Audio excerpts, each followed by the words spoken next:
Le Premier ministre Abiy Ahmed est arrivé. Le Premier ministre Abiy Ahmed est arrivé à Addis Abeba avec son homologue Datuk Seri Anwar Ibrahim à l'aéroport d'Addis Abeba.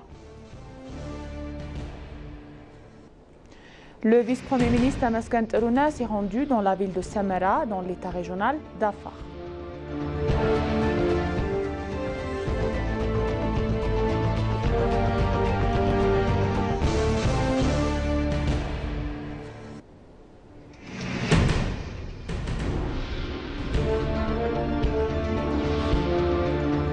Bienvenue chers téléspectateurs, c'est Moïda Garamo avec le journal du mercredi 19 novembre 2025. Restez avec nous. Le Premier ministre malaisien Datuk Seri Anwar Ibrahim est arrivé à Addis Abeba pour une visite de travail officielle de 3 jours en Éthiopie. À son arrivée, le Premier ministre éthiopien Abiy Ahmed a chaleureusement accueilli Datuk Seri Anwar Ibrahim à l'aéroport international de Bolé. Je souhaite la bienvenue à l'honorable Datuk Seri Anwar Ibrahim en Éthiopie, terre de nos origines, pour sa visite officielle de 3 jours, a déclaré le Premier ministre éthiopien Abiy Ahmed sur les réseaux sociaux.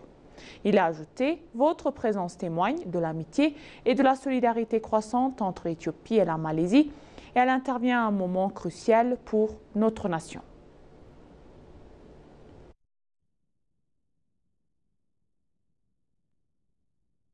Le vice-premier ministre Tamaskan Teruna s'est rendu dans la ville de Samara, dans l'état régional d'Afar. Nous sommes arrivés aujourd'hui dans la ville magnifique de Samara Logia, véritable témoin vivant à terre ancestrale et berceau de l'humanité, a exprimé le vice-premier ministre Tamaskan Teruna. Il a ajouté ici où se dressent fièrement les paysages volcaniques d'Ertalé et les formations extraordinaires de Dalol, la nature se mêle à l'histoire dans une harmonie assistante. Cette région dotée d'un patrimoine naturel et culturel d'une richesse exceptionnelle offre un accueil à la hauteur de sa beauté.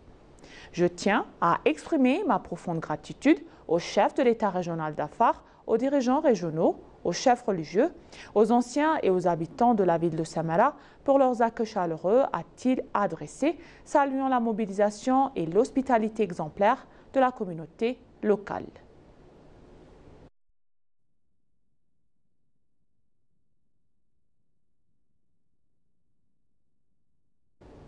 Le président de la Chambre des représentants du peuple, Tagesej Afo, a reçu et s'est entretenu avec l'envoyé spécial du président de la République d'Azerbaïdjan, l'ambassadeur Elçin Emirbayev, dans ses bureaux. Lors de leur discussion, ils ont abordé les questions susceptibles de consolider les liens économiques, politiques et culturels entre les deux pays. Il a souligné que les relations entre les parlements des deux pays contribuent au renforcement des liens entre leurs populations. Parallèlement, le président de la Chambre des représentants du peuple, Tagesej Afo, a déclaré « Les relations entre nos deux pays établies depuis de nombreuses années se renforcent sans cesse ». Il a précisé que les deux pays collaborent au renforcement de la fonction publique et du secteur de l'éducation. L'ambassadeur Elçin Emirbayev, envoyé spécial du président de la Chambre de la République d'Azerbaïdjan, a déclaré que nous œuvrerons au renforcement des liens entre l'Éthiopie et l'Azerbaïdjan. Il a précisé que l'Azerbaïdjan s'attacherait à consolider les relations historiques, les échanges culturels et les commerciaux avec l'Éthiopie.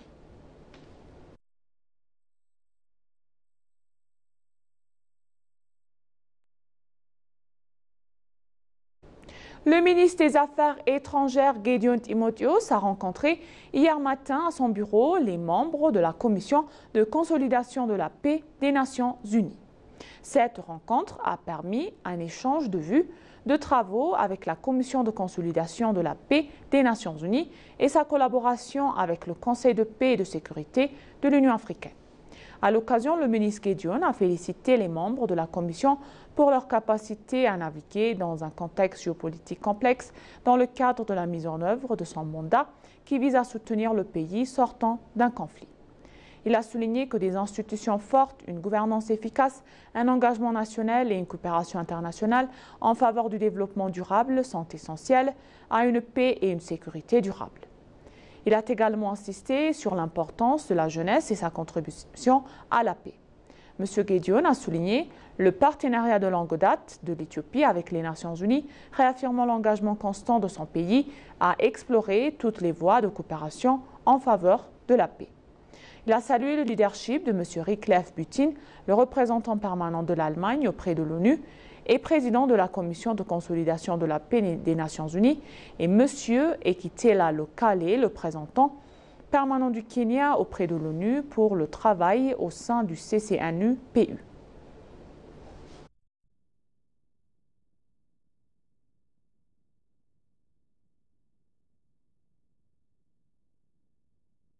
Le ministre d'État des Affaires étrangères, Hadera Berra, s'est entretenu hier avec Mohamed Sulen Al-Rashidi, le ministre des ambassadeurs des Émirats arabes unis en Éthiopie.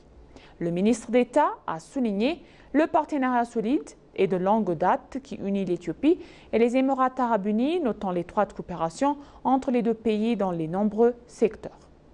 Il a mis en avant la collaboration en cours dans les domaines de la transformation numérique, de l'économie verte, de l'éducation et d'enseignements multilatéraux plus larges et a exprimé sa volonté de l'Éthiopie de renforcer davantage ses liens. Hadera a également évoqué les moyens de développer des mécanismes de travail économique conjoints visant à approfondir la coopération dans des domaines clés. Les deux parties sont également convenues de poursuivre leur étroite collaboration au niveau bilatéral et multilatéral afin de progresser les priorités communes. De même, le ministre d'État Hadera Berra s'est entretenu hier avec l'ambassadeur du Royaume-Uni en Éthiopie, M. Darren Welch. Les deux parties ont réaffirmé leur attachement aux relations de longue date entre l'Éthiopie et le Royaume-Uni et ont discuté des moyens de renforcer davantage la coopération dans divers secteurs.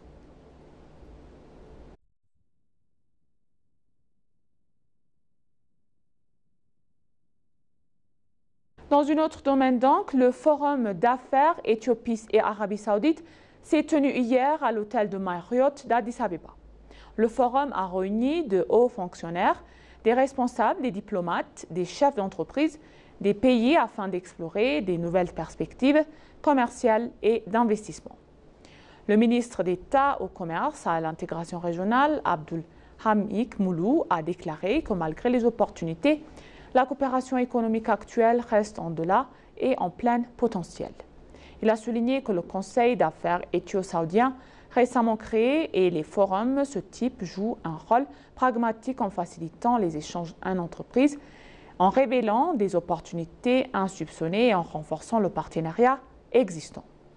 Le directeur général pour le Moyen-Orient, l'Asie et le Pacifique, l'ambassadeur d'Aweno Kader, a insisté sur l'importance stratégique du forum, le qualifiant de plateforme essentielle pour les échanges, le partage d'opportunités et un partenariat durable.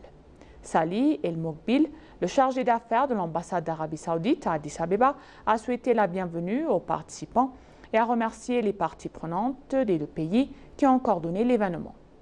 Il a souligné le rôle du forum dans la promotion du dialogue et de la collaboration, notant que cette initiative témoigne de l'intérêt croissant des investisseurs saoudiens pour l'économie éthiopienne en pleine évolution.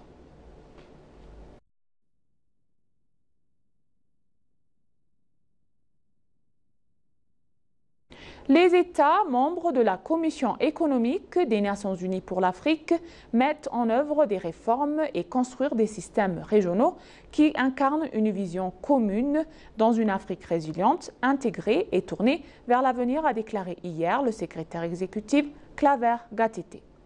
La Commission économique pour l'Afrique a réuni à son siège d'Addis Abeba la 4e session de son comité sur le développement du secteur privé, l'intégration régionale, le commerce, les infrastructures, l'industrie et la technologie, sur le thème tiré parti des technologies de pointe de l'innovation pour promouvoir l'intégration régionale en vue d'une croissance durable et inclusive. En œuvrant cette session de 2 jours, Gatete a déclaré que les États membres de la Commission économique pour l'Afrique déploient déjà des technologies de pointe mettant en œuvre des réformes et construisent des systèmes régionaux qui incarnent notre vision commune d'une Afrique résiliente, intégrée et tournée vers l'avenir. Il a précisé que les évolutions mondiales sont façonnées par des mutations technologiques rapides, le montée des tensions géopolitiques, le durcissement des conditions financières et l'intensification des impacts de changement climatique.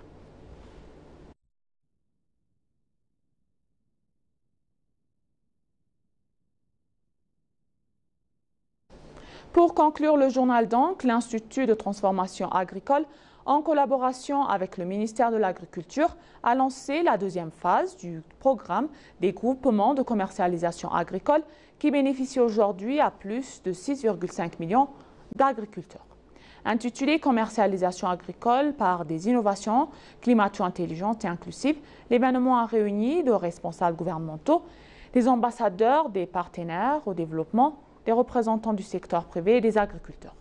S'exprimant lors de l'événement, le ministre de l'Agriculture, Adissou Arega, a déclaré que c'est à la fois opportune et stratégique promouvant une agriculture climato-intelligente tout en renforçant les liens commerciaux et la valorisation des produits. Le ministre a insisté sur la nécessité des approches agricoles modernes pour surmonter les défis systématiques, notamment la variété climatique et la hausse des prix alimentaires. De son côté, le directeur général de l'Institut éthiopien de transformation agricole, Mandafro Negoussé, a indiqué que la commercialisation agricole par des innovations climato-intelligentes et inclusives s'appuie sur l'initiative précédente. Parmi les améliorations et différences majeures par rapport à l'initiative précédente figure la sélection de produits stratégiques supplémentaires en plus de 11 produits initiaux.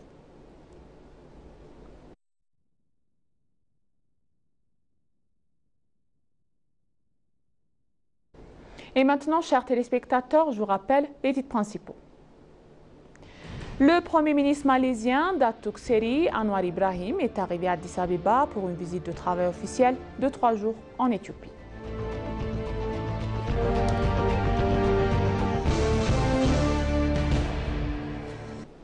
Le vice-premier ministre Tamaskant Iruna s'est rendu dans la ville de Samara, l'État régional d'Afar. Merci, chers téléspectateurs. Ainsi s'achève le journal d'aujourd'hui. C'était moi, Ida Gadamo, avec le journal et je vous souhaite une bonne journée.